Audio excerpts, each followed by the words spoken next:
تعریف کی خواہش جو لوگ پیدا کرتے ہیں، حضرت عمر فاروق رضی اللہ تعالیٰ عنہ فرمایا کرتے تھے جو میری تعریف کرتا ہے میرا دل کرتا ہے میں اس کے منہ میں مٹی ڈالوں، یہ میرا کس طرح کا دوست ہے؟ تو کہا حضور پھر کیا کریں جن کو آپ سے پیار ہے؟ فرمانے لگے اگر مجھ سے پیار ہے تو میرے لیے دعا کریں، میرے لیے دعا کریں جو میرے لیے ذخیرہ بنے۔ ہم قائل ہو گئے ہیں تعریف کے، کوئی کام کر کے لوگ فوراً رزلٹ مانگتے ہیں، فوراً۔ بہت سارے لوگ ہیں نعت کے بعد وہ یہ مانگتے ہیں کہ کہا جائے کہ تم نے بڑا کیا بچے کیا بات ہے تمہاری۔ قاری صاحب کہتے ہیں کہ تعریف کی جائے کہ میں نے تلاوت کی تو آج حادی ہو گئی۔ واعظ کرنے کے فوراً بعد کہتا ہے آج پھر دیکھا کیسے جملے کہے، تو ضائع ہو گیا کام۔ ایسا نہیں کریں۔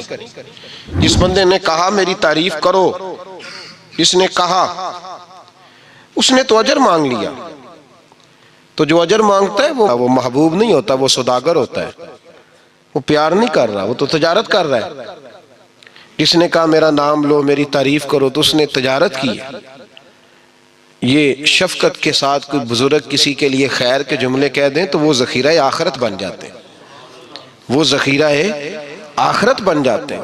لیکن خواہش کرنا کہ میری تعریف ہو اور مجھے تعریف ملے گی تو میں آگے بڑھوں گا، شریعت اسلامیہ اس کو سخت ناپسند کرتی ہے۔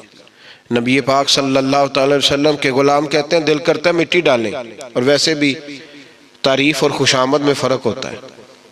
ہم خوشامد پہ راضی ہوتے ہیں، ہمیں پتہ ہوتا ہے سامنے والا ہمیں بدھو بنا رہا ہے، لیکن ہم بن رہے ہوتے ہیں، وہ کہہ رہا ہوتا ہے۔ میں نے دیکھا ہے بہت سارے استادوں کی خواہش ہوتی ہے شاگرد میری تعریف کریں، استاد جی کیا بات، تو شاگردوں مریدوں سے تو تعریف بندہ کرا ہی لیتا ہے، اس میں کون سی ایسی بات؟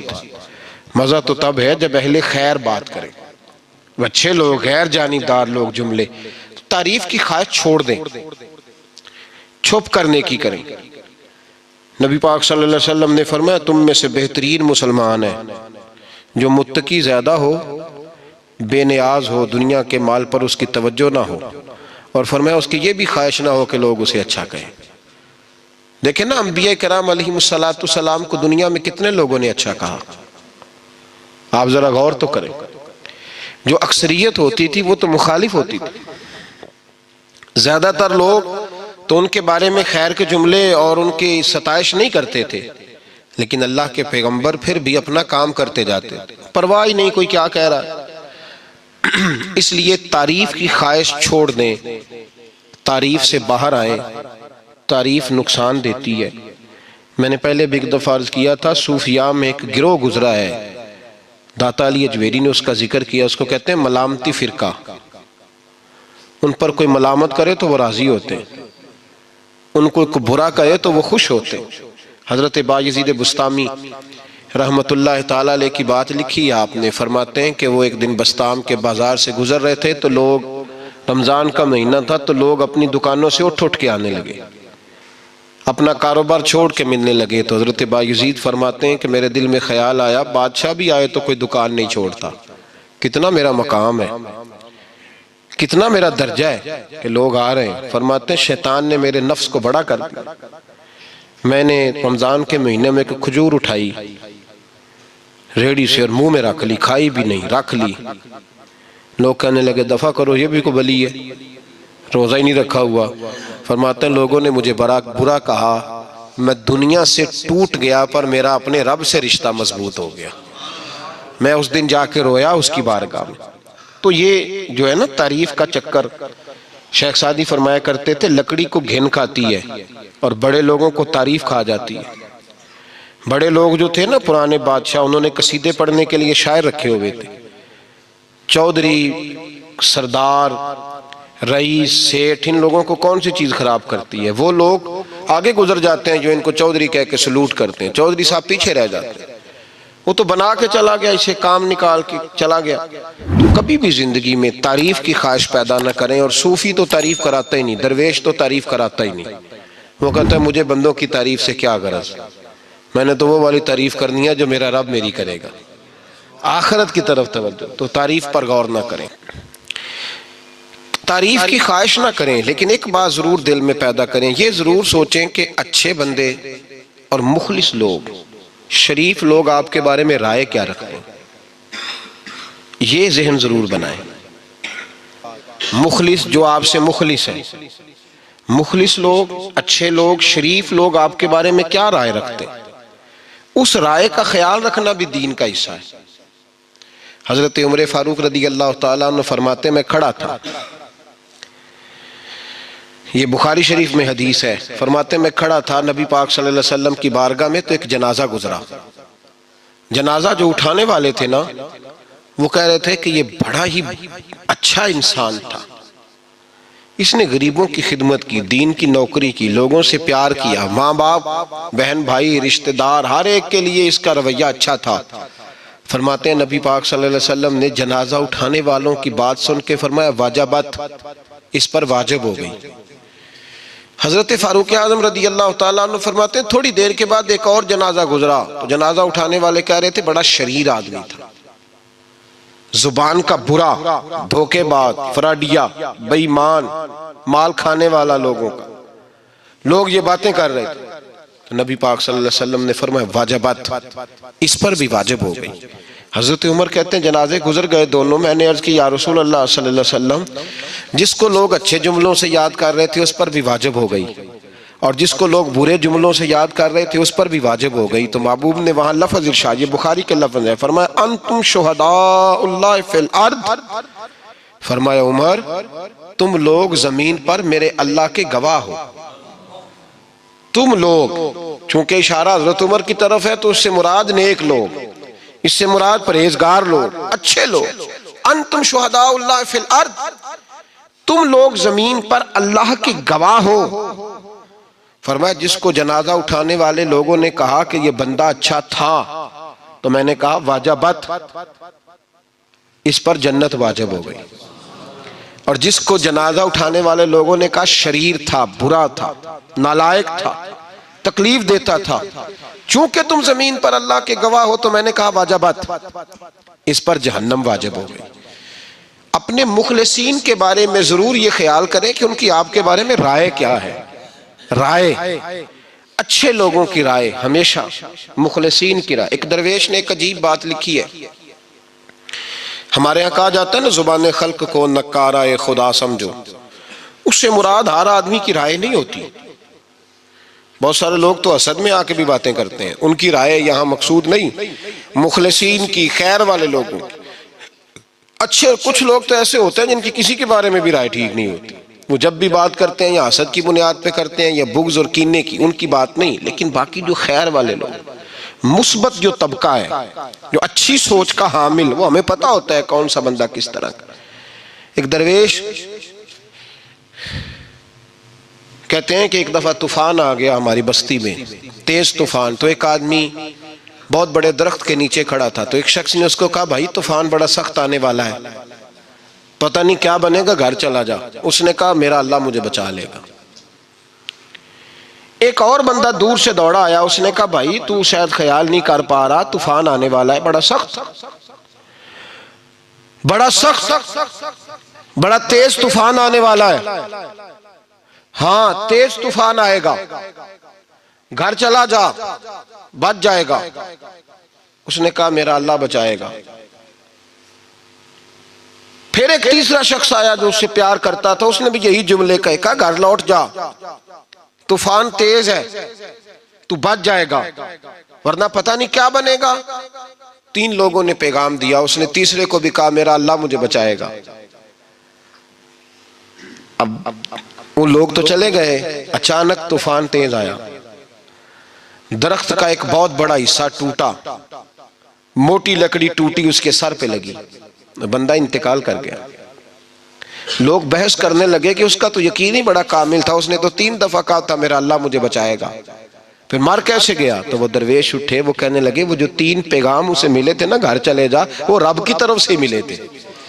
وہ جو 3 مخلصین نے اسے آ کے کہا تھا نا کہ بچ جا اس گلی سے، تو وہ بھی آواز قدرتی تھی، وہ بھی اسے اللہ، دیکھیں نا رب کریم کوئی زمین پر اتر کر سامنے کھڑے ہو کر تو کلام نہیں نہ کرتا، وہ کسی نہ کسی رنگ میں، کسی نہ کسی انداز میں اپنے بندوں کو کسی نہ کسی وسیلے سے پیغام دیتا ہے نا۔ تو وہ 3 پیغام جو آئے تھے تو اسے اس نے کیوں نہیں نکارہ خدا سمجھا؟ وہ گھر کیوں نہیں گیا؟ جب تیرا مخلص تجھے روز پیغام دیتا ہے کہ تو بچ جا اس گلی سے، تو اگر نہیں نہ بچتا تو پھر تو آواز قدرت پر لبیک نہیں کہہ رہا۔ اگر تیرا بڑا پیارا تجھے روز سمجھاتا ہے نا کہ یہ گلی چھوڑ دے، یہ تیرے والی نہیں، اور تو پھر بھی اسی گلی سے گزرتا ہے، تو پھر تو کچھ ایسی باتوں کو کچل رہا ہے جو تیرا بڑا نقصان کریں۔ بھائی مخلصین جب بات کریں تو ان کی بات کا خیال رکھ، غور کیا کر، تیرے مخلص تیرے بارے میں حضرت عبداللہ ابن عمر، حضرت عمر کے بیٹے تھے، حضرت حفصہ نبی پاک صلی اللہ علیہ وسلم کی زوجہ ہے، حضرت عمر کی بیٹی ہیں۔ ایک دن حضرت عبداللہ ابن عمر کہنے لگے حفصہ نبی پاک صلی اللہ علیہ وسلم سے پوچھنا ان کی میرے بارے میں کیا رائے ہے۔ اچھے لوگوں کا خیال کرنے، دیکھیں نا حضرت ابو بکر نے بھی ایک دن حضرت بلال سے کہا تھا حضور سے پوچھ کے بتانا، اور یار تم کبھی خیال ہی نہیں کرتا اس بات کا۔ فرمایا پوچھ کے بتانا ابو بکر کے بارے میں ان کی رائے کیا ہے، پوچھ کے بتانا، پتہ تو چلے، ان سے بات کرنا۔ ہم نے کبھی سوچا ہے ہماری اماں ہمارے بارے میں کیا سوچتی ہے؟ کتنے بد نصیب ہیں وہ بیٹا جس کے ماں باپ اس سے بات کرتے ہوئے ڈرتے ہیں کہ پتہ نہیں کہاں سے بولے گا۔ کبھی ہم نے سوچا ہے کہ ہمارے اساتذہ اور مشائخ کا ہمارے بارے میں رویہ کس طرح کا ہے؟ ہر استاد کو کھڑا کر کے کبھی کہا نہیں جا سکتا کہ جا میرا بیٹا میرے لیے فلاں چیز لے کے آ، کچھ کا پتہ ہوتا ہے۔ ہر مرید کو ہر بات نہیں بتائی جا سکتی، کچھ کا پتہ ہوتا ہے اس کا رویہ کس طرح کا، یہ کس مزاج کا ہے۔ حضرت عبداللہ ابن عمر رضی اللہ تعالیٰ عنہ نے حضرت حفصہ کی ڈیوٹی لگائی، فرمایا پوچھ کے بتانا محبوب سے میرے بارے میں رائے کیا ہے۔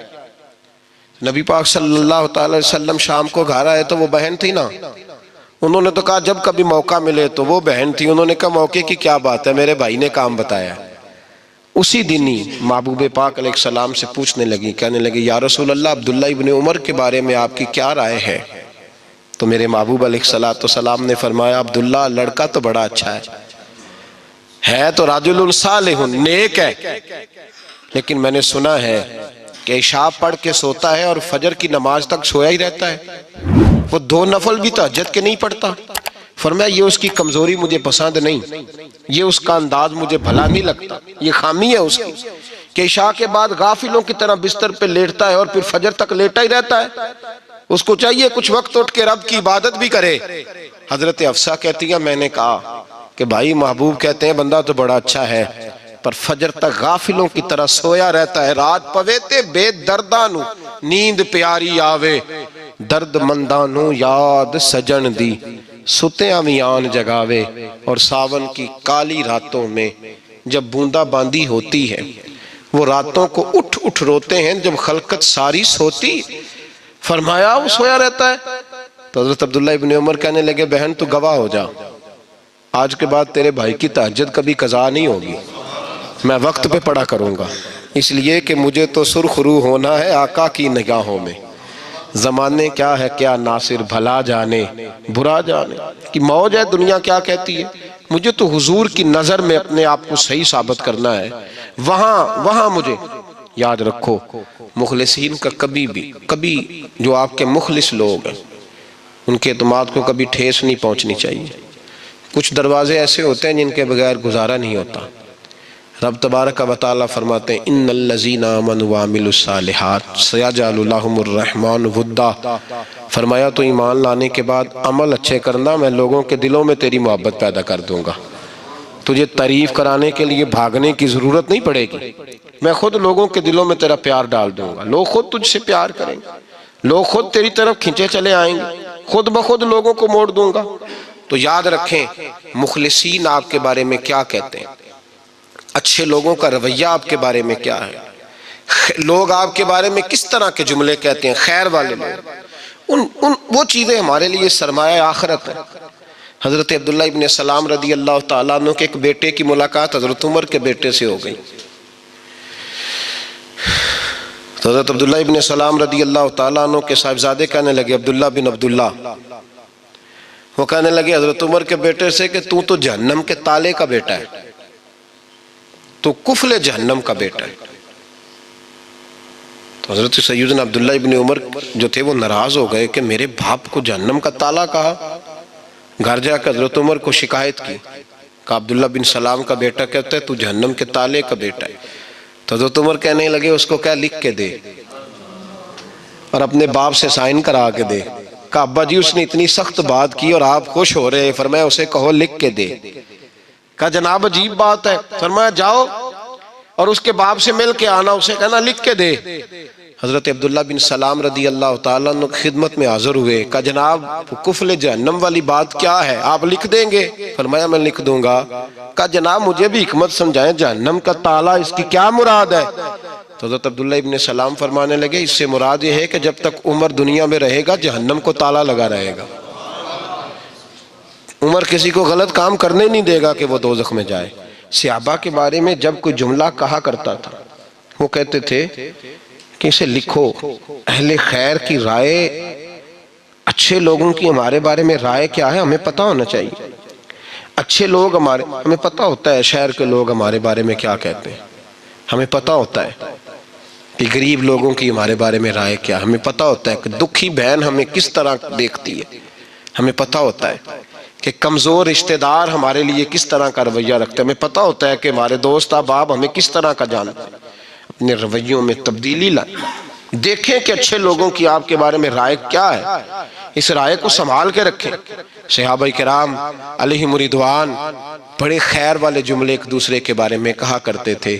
حضرت علی فرمایا کرتے تھے کہ عمر دنیا میں اس طرح ہے جس طرح خدا کی رحمت کا بادل برس رہا ہے, اور جناب عمر فرمایا کرتے تھے اگر علی ہمارے درمیان نہ ہو تو ہم تو ہلاک ہی ہو جائیں, علی ہے تو ہم بچے ہوئے ہیں. ایک دوسرے کے بارے میں خیر کا جملہ ان کی زبانوں پہ رہتا تھا اور وہ اس رائے کا لحاظ کرتے تھے, وہ اس رائے کا پاس کرتے.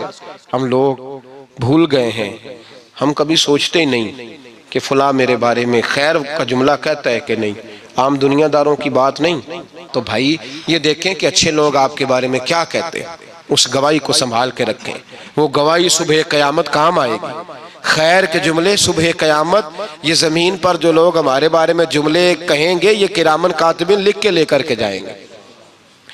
ایک جنازہ گزر رہا تھا تو نبی پاک صلی اللہ تعالی وسلم نے فرمایا مسترجن او مسترجن منہ, فرمایا یا یہ نجات پا گیا ہے یا لوگ اس سے نجات پا گئے, یا یہ نجات پا گیا یا لوگ نجات پا گئے. حضرت انس بن مالک کہتے ہیں مجھے وجد ہو گیا, میں نے کہا حضور کیا مطلب؟ تو میرے محبوب پاک علیہ الصلوۃ والسلام نے فرمایا اگر تو یہ انسان اچھا تھا تو پھر آج نجات پا گیا ہے, اپنے خدا کی رحمت میں پہنچ گیا, اور اگر یہ برا تھا تو پھر دنیا اس سے نجات پا گئی. لوگوں کی جان چھوٹ گئی, لوگوں کی جان چھوٹ گئی, جان چھوٹ گئی. لوگ جنازوں پہ بھی کہتے ہیں اس نے بڑے قبضے کیے, اس نے بڑے ظلم کیے, اس نے بڑا کچھ کیا. جنازوں پہ بھی لوگ باز نہیں آتے. اچھے لوگوں کی رائے کیا ہے یہ ہمیں یاد, کوئی کسی کونے سے نکل آتا ہے, کوئی کسی کونے سے نکل آتا ہے جنازے, یار یہ میرا بھی خیال رکھتا تھا. کوئی کسی کونے سے نکل کے کہتا ہے میری غریبی پر BC کا پردہ تھا. کوئی کسی کونے سے نکل کے کہتا ہے او بھائی میری پریشانیوں پہ BC کا پردہ تھا. کوئی کسی کونے سے. اس لیے رب کریم کے بندے جب دنیا سے جاتے ہیں تو عجیب ہی حالات ہو جاتے ہیں. ان پہ زمین بھی روتی ہے, آسمان بھی روتا ہے, اکھاں جدو میٹیاں زمانہ مینو روے گا, اپنا تے اپنا بیگانہ مینو روے گا, جدو نہ میں دسیا میں خارا نو میں خانے وچ جام ٹوٹ جان میں خانہ مینو روے گا. کئی لک لک روڑ کے, کئی بک بک روڑ کے, گلیاں دا یانا تے سیانا مینو روے گا, اور میرے مرنے پہ ہر سو شور مچ جائے گا. دیکھو گے کہنے الوداع سرکار خود تشریف لائیں گے. تو یاد رکھیں اہل خیر کی ہمارے بارے میں رائے کیا ہے, اس کی ہمیں خبر ہونی چاہیے. اچھے لوگ ہمارے بارے میں کیا کہتے ہیں یہ چیز ہمارے لیے سرمایہ ہونی چاہیے. ہم ان چیزوں کو یاد رکھنا چاہیے. درد کا علم, سوز کا علم, محبت کا علم, یہ سینہ بسینہ. علامہ اقبال نے کہا ہے خرد کے پاس خبر کے سوا کچھ اور نہیں, تیرا علاج نظر کے سوا کچھ اور نہیں. کہنے لگے تجھے کسی کامل کی نظر کی ضرورت ہے, کسی کے پاس جایا کر, کہیں بیٹھا کر جا کے. کچھ بے کیف لوگ ہوتے ہیں بیچارے, چونکہ خود کچھ چیز پاس نہیں ہوتی کچھ چیزیں ایسی ہوتی ہیں جو صرف پڑھنے سے نہیں آتی، کچھ چیزوں کا پڑھنے سے تعلق ہوتا ہے اور کچھ چیزوں کا چکھنے سے تعلق ہوتا ہے۔ بیچاروں نے چکھا ہی نہیں ہوتا تو شکوہ کرتے پھرتے ہیں، وہ کہتے ہیں دیکھو یہ کیسے ہو سکتا ہے، یہ کس طرح ممکن ہے۔ کوئی خاتون جاتی ہے نا کسی باتھ روم میں تو وہاں دیکھتی ہے وہ گند پڑا ہوا ہے، تو وہ کسی گھر میں گئی ہے تو واپس آ کے شکوہ کرتی ہے، کہتی ہے میں تو وہاں واش روم بھی استعمال نہیں کر سکی، بڑا گندا تھا، بڑا گھن آئی ہے مجھے۔ وہی خاتون اپنے بچے کا سارا گند صاف کرتی ہے تو اسے پوچھا جائے یہاں سے تجھے گھن نہیں آتی؟ وہی ساری غلاظت وہاں پڑی ہے اور وہی ساری غلاظت وہاں بھی وہی تھی اور یہاں بھی، تو اس سے پوچھا جائے کہ وہاں تو آ کے شکایت کر رہی تھی، نفرت کا اظہار کر رہی تھی، اور یہاں تیری کیفیت یہ ہے کہ تو اپنے ہاتھوں سے صاف کر رہی ہے۔ کئی دفعہ بچہ کپڑوں کے اوپر پیشاب کرتا ہے، ایک وہ بی بی ہے جو کسی پیشاب کا قطرہ پڑ گیا تو فوراً نہا دی، اور ایک وہ ہے جو ساری رات سوئی رہی اسی طرح، تو اب اسے کیا ہوا؟ تو بڑا کچھ بتائے گی، کہے گی میری ذمہ داری ہے، میری چونکہ ڈیوٹی ہے، چونکہ میں اب کیا کروں، چونکہ میرا، لیکن یہ چونکہ چنانچہ کے پیچھے اصل یہ ہے کہ اسے اپنے بچے سے محبت بڑھی ہے۔ چونکہ چنانچہ کے پیچھے اسے اپنے بچے سے، تو موٹی سی بات یہ ہے کہ یہ چونکہ میرا بچہ ہے تو یہ کانوں پہ پیشاب کرے تب بھی ٹھیک ہے، ناک پہ کر دے تب بھی ٹھیک ہے، وجود پہ کر دے تب بھی ٹھیک ہے، لیکن کسی کا بچہ اگر کر دے تو وہ ٹھیک، کیوں کہ وہ بچہ کسی کا ہے اور یہ بچہ تو جس کو بیچارے کو پتہ ہی نہیں یہ محبت کیا ہوتی ہے، اس نے ذائقہ چکھا ہی نہیں، اور رسم ہے، وہ کہیں شاگرد ہے تب بھی رسم سی ہے، مرید ہے تب بھی اس کو کیا پتہ یہ کیا کس یہ سودا، یہ سبزی کس روٹی کے ساتھ کھائی جاتی ہے، اس کے ساتھ سلاد کون سی چاہیے، جب اسے پتہ ہی نہیں تو پھر بیچارہ اس کو کیسے سمجھایا جائے۔ اس لیے یہ ایک ایسا موضوع ہے کہ جو میں نے کہا کہ کچھ چیزیں علم سے تعلق رکھتی ہیں، کچھ چکھنے سے تعلق رکھتی ہیں۔ جس نے چکھا ہی نہیں، جسے پتہ ہی نہیں، جس نے اس طرف توجہ ہی نہیں کی، جو اس رستے، جس کو خبر ہی نہیں بیچارے کو، اس کو کیا پتا، جو پانی میں اترا ہی نہیں اس کو کیا پتا گھٹنوں تک ہے، ٹخنوں تک ہے کہ سینے تک ہے۔ یہ ایک درد ہے جو سینہ بسینہ تقسیم ہوتا ہے۔ اب دیکھیے نا، نبی کریم صلی اللہ تعالیٰ علیہ وآلہ وسلم نے فرمایا کہ جس نے حسن اور حسین سے پیار کیا اس نے مجھ سے پیار کیا،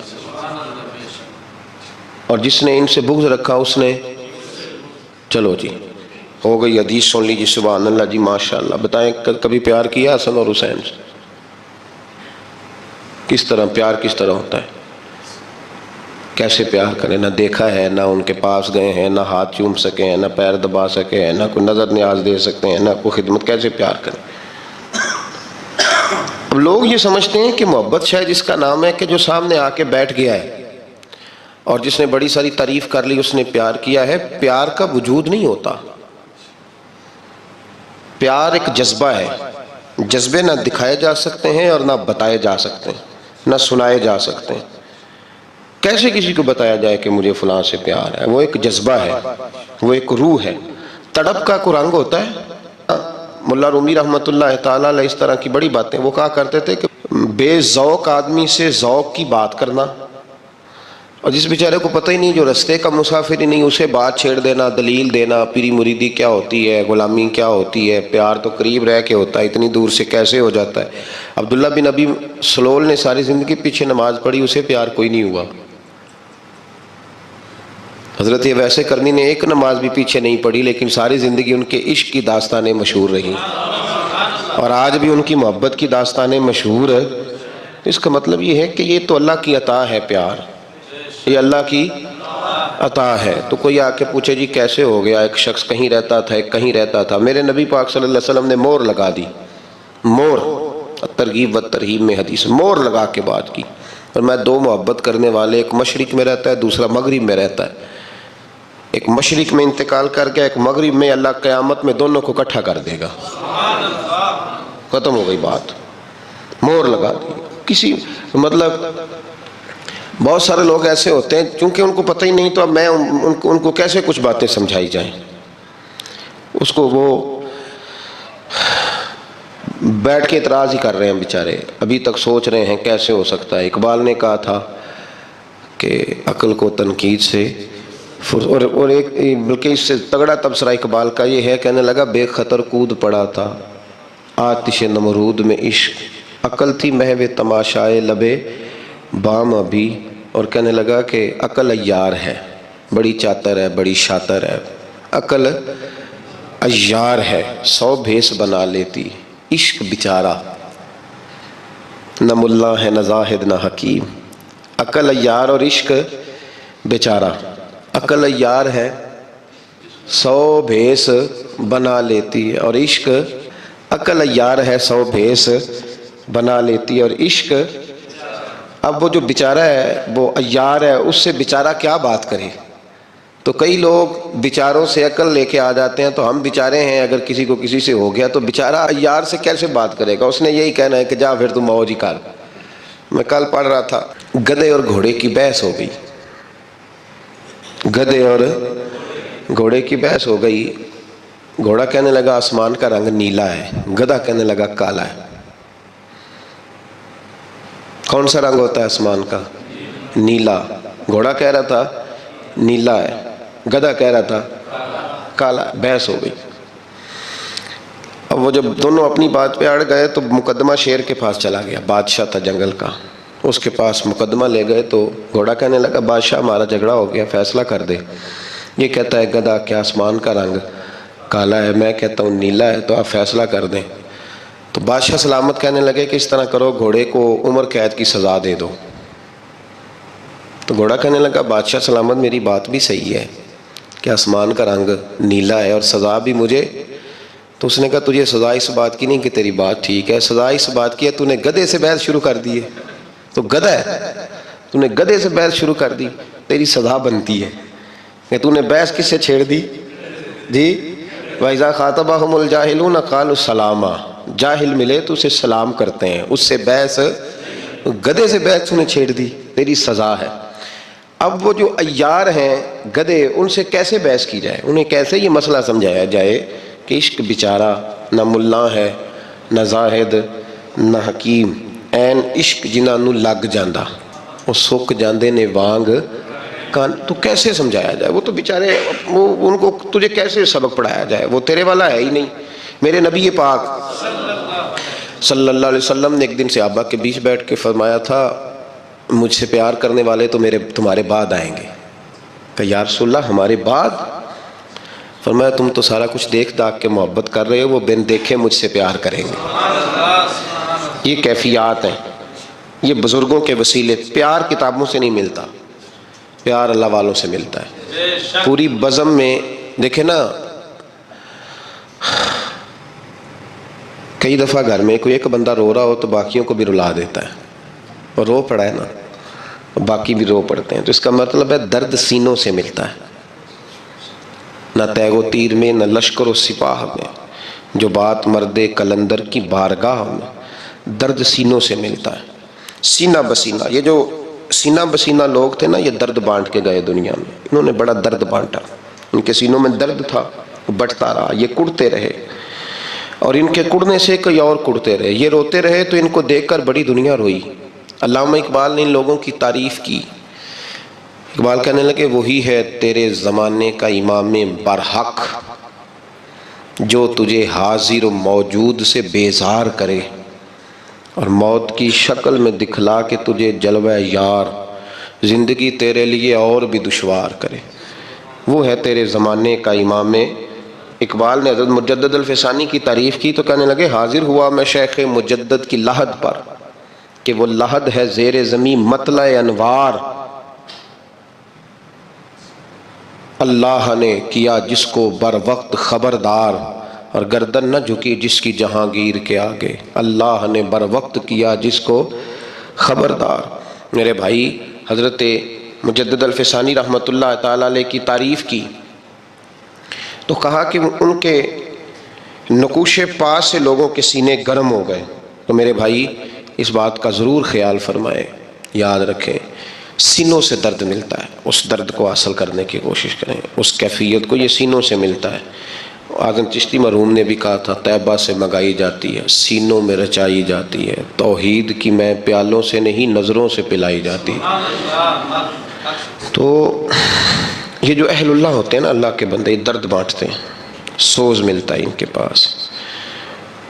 ایک زمانہ ہوتا ہے جس کو یہ درد بانٹ جاتے ہیں، اور مختلف رنگوں میں، ضروری نہیں کہ سب کو نماز پڑھا کے ہی بانٹیں، اس یتیم کے سر پہ ہاتھ رکھ کے اسے بھی درد مند کر جاتے ہیں، کسی بیوہ کی سرپرستی کرتے ہیں، کسی غریب کا خیال کرتے ہیں، کسی دکھیے کا دکھ دور کرتے ہیں۔ تو پھر ایک نہیں، دو نہیں، چاروں نہیں، پھر چار دانگے عالم سے ان کا پیار ہوتا ہے، کیونکہ یہ دنیا میں کچھ دینے آئے ہوتے ہیں، لینے نہیں آئے ہوتے، تو جہاں جہاں جاتے ہیں کچھ نہ کچھ چھوڑ کے جاتے ہیں۔ حضرت سیدنا تاج الشریعہ رحمۃ اللہ تعالی علیہ اس گروہ کے مسافر تھے جو لوگ درد بانٹنے آئے دنیا میں۔ ان کی شاعری نے، ان کے درد نے، ان کی بھیگی ہوئی آنکھوں نے، ان کے چمکتے ہوئے چہرے نے، ان کی حضور غوث پاک سے محبت نے، ان کی اعلیٰ حضرت فاضل بریلوی کے مشن سے عقیدت نے، ان کی اپنے دین کے ساتھ وابستگی نے درد بانٹا۔ ان کے سینے سے لوگوں نے درد حاصل کیا، ان کی مجلس سے، ان کی محفل سے، ان کی گفتار سے، ان کی رفتار سے لوگوں نے بڑا کچھ پایا۔ میں نے شروع میں عرض کیا کہ علم سے کئی دفعہ وہ سارے معاملات حل نہیں ہوتے جب تک کوئی اس پر پریکٹیکل کر کے نہیں دکھاتا۔ تو بعض لوگوں کا عمل کرنا بہت سارے لوگوں کے لیے مشعل راہ بن جاتا ہے، وہ چلتے ہیں، اٹھتے ہیں، بیٹھتے ہیں، آتے ہیں، جاتے ہیں، تو ان کا یہ آنا جانا لوگوں کو درد دے جاتا ہے۔ حضرت جب گئے نا کوئی 60 کی دہائی میں عمرہ کرنے، تو سعودی گورنمنٹ نے گرفتار کر لیا تھا ان کو۔ فرماتے میں اپنے کمرے میں تھا، میری زوجہ بھی ساتھ تھیں، تو گرفتار کر لیا۔ اچانک پولیس والے رات کو اندر آئے، تو جب وہ اندر داخل ہوئے تو کہنے لگے ہم نے تلاشی لینی ہے۔ تو فرماتے ہیں میں نے کہا ٹھہرو ذرا، وہ ٹھہر گئے، تو میں نے اپنی زوجہ کو واش روم میں بھیج دیا۔ انہوں نے کمرے کی تلاشی لی تو میرے پاس سے چند کتابیں ملی، وہ کتابیں انہوں نے پکڑ لیں، پھر مجھے انہوں نے پکڑا اور مجھے وہ لے گئے، میرے گھر والوں کو بھی گرفتار کیا۔ تو مجھے کہنے لگے کہ آپ نے جمعہ امام کے پیچھے نہیں پڑھا۔ تو میں نے کہا کہ میں مسافر ہوں، مسافر پہ جمعہ ہوتا ہی نہیں، تو آپ کس طرح مجھے پابند کر سکتے ہیں کہ میں وہاں جمعہ پڑھوں؟ تو کہتے ہیں انہوں نے میرے ساتھ بات چھیڑ دی، کہنے لگے سنا آپ کسی نئے فرقے کے بانی ہیں؟ تو آپ فرمانے لگے تم بات کرو۔ کہتے ہیں انہوں نے جب باتیں چھیڑی تو میں نے کہا کہ ہمارا اصل نظریہ یہ ہے کہ ہم نہ صرف یہ کہ حضور کی غلامی کرتے ہیں، بلکہ ہم یہ سمجھتے ہیں کہ رب ہمیں جو کچھ دیتا ہے وہ نبی پاک کے صدقے دیتا ہے۔ کسی غیر کا ملک ہو، کسی غیر کی حکومت ہو، کسی غیر کا، اور سارا ان کا نظریہ ہو، اور اس کے باوجود کوئی آدمی اتنا ڈٹ کے بات کرے۔ فرماتے میں نے توسل پہ بھی بات کی، میں نے حضور کے علم غیب پر بھی بات کی، میں نے رسول پاک کی عظمت اور شانوں کو بھی بیان کیا، اور میں نے یہ بھی کہہ دیا کہ ہمارا نظریہ یہ ہے کہ قیامت میں اگر ہم جنت میں جائیں گے تو حضور کی سفارش کی برکت سے جائیں گے۔ حضرت صاحب کو بڑا نازک سا وجود تھا، مجھے تو اللہ نے موقع دیا ان کے پیر دبانے کا بھی، نازک سا وجود تھا ان کا، تو ہتھ کڑیاں ڈال کر ہاتھوں اور پیروں میں مدینہ شریف نہیں جانے دیا۔ کہتے ہیں کچھ دن مجھے انہوں نے جیل میں رکھا، پھر جدہ ایئرپورٹ سے بمبئی روانہ کر دیا۔ تو حضرت نے ایک کلام لکھا تھا اس موقع پر، کلام یہ تھا کہ داغ فرقت طیبہ قلب مزمحل جاتا، کاش گنبد خضرا دیکھنے کو مل جاتا۔ مدینہ شریف نہیں جا سکے تو فرمانے لگے داغ فرقت طیبہ قلب مزمحل جاتا، کاش گنبد خضرا دیکھنے کو مل جاتا۔ تو فرمایا کرتے تھے کہ میں نے کئی راتیں رو کے گزاری۔ ایک ہوتا ہے بندہ آ کے فخر سے لوگ مجاہد نہیں بن جاتے کہ دیکھو جی میں ہتھ کڑیاں پہن کے آیا ہوں، اب میں غازی ہوں، اب میرے نعرے لگاؤ، اور فوری طور پہ لوگ مجاہدانہ کردار کی بات کرتے ہیں۔ جی میں نے وہاں کھڑے ہو کہ جہاں جس نے مناظرہ نہیں بھی کیا ہوتا وہ بھی آ کے بتاتا ہے میں سعودی عرب مناظرہ کر کے آیا ہوں۔ تو ایک تو یہ تھا کہ اس چیز کو بطور اعزاز کے لوگ بیان کرتے، اس پر بڑا کچھ ہوتا اور بڑا جناب کہا جاتا، لیکن ان کی آنکھوں میں آنسو رہے۔ وجہ کیا تھی؟ ہتھ کڑی۔ وجہ کیا تھی کہ وہاں گرفتار؟ وجہ ایک ہی تھی، کاش گنبد خضرا دیکھنے کو مل جاتا۔ پھر اللہ نے انہیں یہ اعزاز دیا کہ وہ انٹرنیشنل شخصیت کے حامل تھے، ان کو بڑے سیکیورٹی کی ضرورت تھی، بڑے ان کے لیے پروٹوکول کی ضرورت تھی، ان کو بڑی حفاظت کی ضرورت تھی۔ پھر اللہ نے ان کے لیے ایسا انتظام کیا کہ جب ان کا دل کرتا تھا اسی وقت انہیں بلاوا آ جایا کرتا تھا۔ پھر انہوں نے کئی حج کیے اور مسلسل کیے، پھر انہوں نے عمرے کیے تو لگاتار کیے، اور پھر حضرت مدینہ منورہ رہا کرتے تھے تو کوئی جا کے کونے میں بتا دیتا تھا کہ وہ تشریف لے آئے، تو مدینے میں جس ہوٹل میں ان کا قیام ہوتا تھا وہاں ہجوم عاشقاں ہو جایا کرتا تھا۔ درد بانٹا انہوں نے، وہ درد کے پیامبر تھے، درد تقسیم۔ یہ جو ان کا لقب ہے نا تاج الشریعہ، یہ ہندوستان کے لوگ، پاکستان، بنگلہ دیش کے لوگ تو کہتے تھے حرم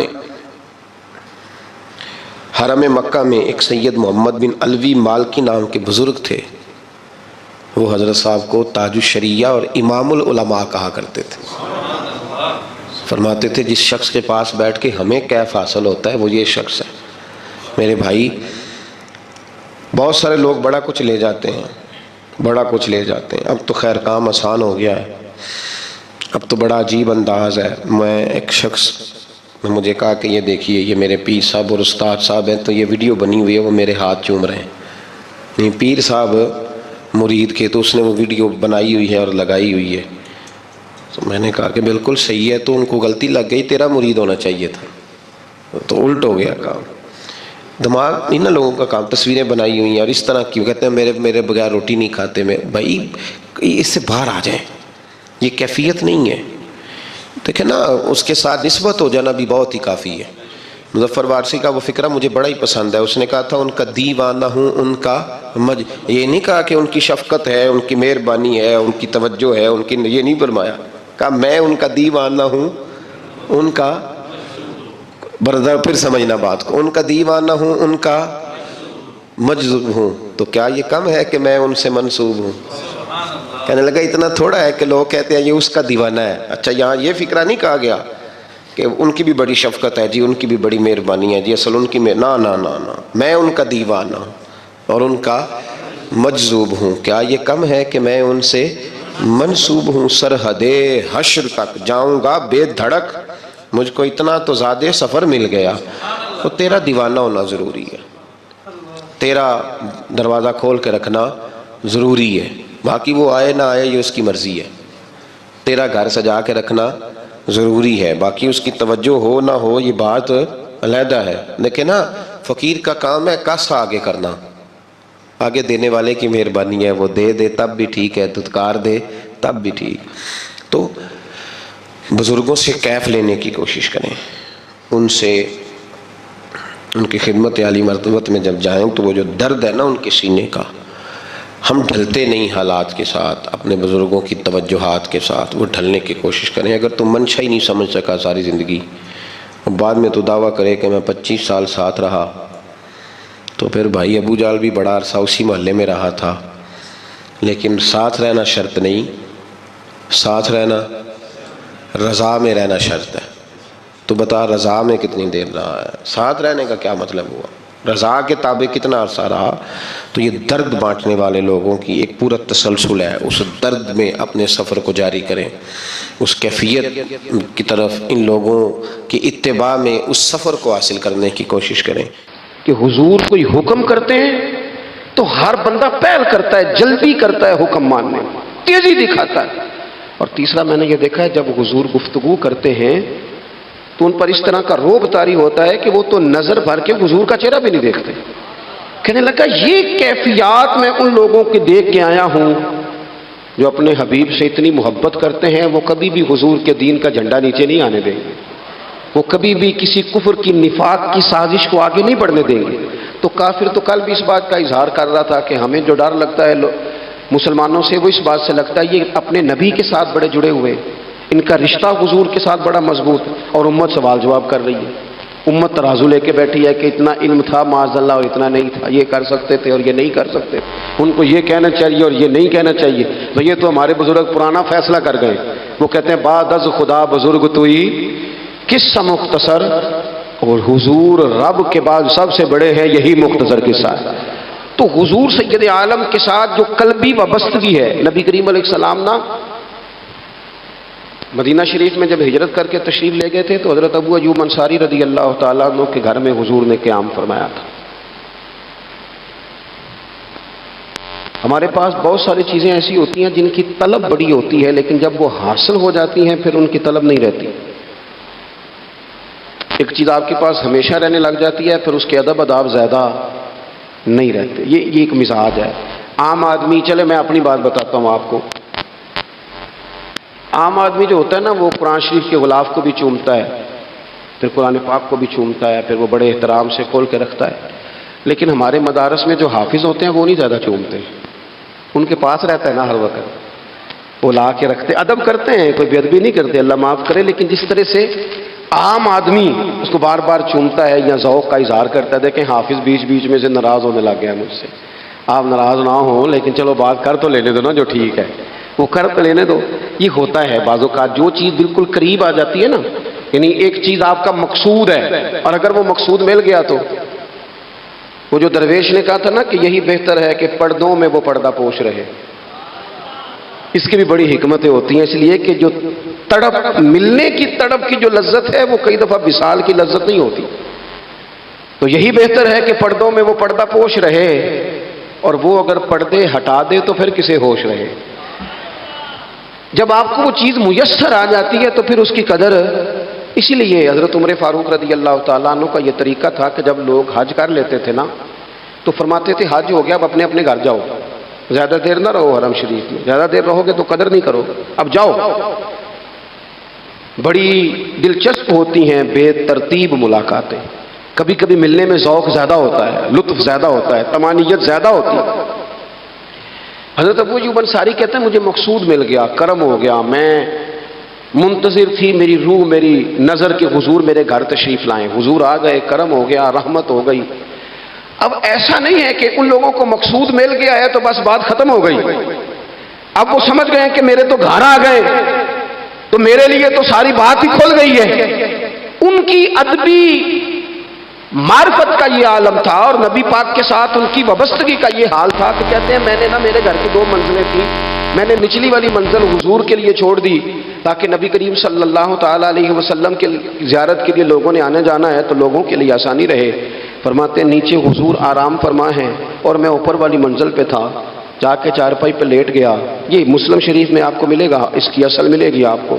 فرماتے ہیں میں آرام سے جا کے چھت پہ لیٹ گیا، رات کا تھوڑا سا پہر گزرا تو میرے دل میں خیال آیا ابو ایوب تو اوپر ہے اور حضور نیچے ہے، پائے نظر ہوش میں آ، یہ کوہ نبی ہے، آنکھوں سے بھی چلنا یہاں بے ادبی ہے. اور امام فرماتے ہیں حرم کی زمین اور قدم رکھ کے چلنا، ارے سر کا موقع ہے وہ جانے والے. کہا حضور نیچے. فرماتے ہیں ساری رات میں ایک دیوار کے ساتھ پیچھے ہو کے بیٹھا رہا، ساری رات یہ سوچتا تھا کہیں میں وہاں نہ چل دوں جہاں حضور آرام فرما ہو، میرے قدم نہ آ جائیں. میں تڑپتا رہا، مقصود پاس آ گیا ہے، وہ چیز حاصل ہو گئی ہے، لیکن اس کی تڑپ میں اضافہ ہوا ہے، احترام بڑا ہے. یعنی اب سوچ رہے ہیں کہ میں ان کا ادب کیسے کروں، ان سے محبت کیسے کروں، کس اعزاز سے انہیں بٹھاؤں. فرماتے ہیں کہ تڑپ کے میں صبح حاضر بارگاہ ہوا. میں نے کہا یا رسول اللہ کریم کرم ہو جائے، میری تو بساط ہی نہیں، میں چھت پہ کیسے گزارا کروں گا. تو حضور فرمانے لگے میرے پاس تو لوگوں نے آنے جانا ہے، میں تو نیچے ذرا آسانی محسوس کرتا ہوں، یہی ٹھیک. یا رسول اللہ آپ کی بات ٹھیک ہے، پر کریم اگر کرم ہو جائے نا تو مہربانی ہوگی. اللہ کے رسول نے جب نظر مبارک اٹھا کے حضرت ابو ایوب انصاری کا چہرہ دیکھا نا، خیال آیا مسلمان نیک و بد پہچان جاتے ہیں اور محمد تو آدمی کے دل کی باتیں جان جاتے ہیں صلی اللہ تعالی علیہ وسلم. حضور نے جب نظر فرمائی اور ان کی آنکھوں میں چمکتے ہوئے آنسو دیکھے تو حضور فرمانے لگے میں سمجھ گیا ہوں تو نہ اوپر رہ پائے گا نہ سو پائے گا، تو بچے لے کے نیچے آ جا، میں ہی اوپر چلا جاتا ہوں. صحابہ کی وہ جو خاص قلبی کیفیات ہیں رسول پاک کے ساتھ. میرے سنگیوں دیکھو،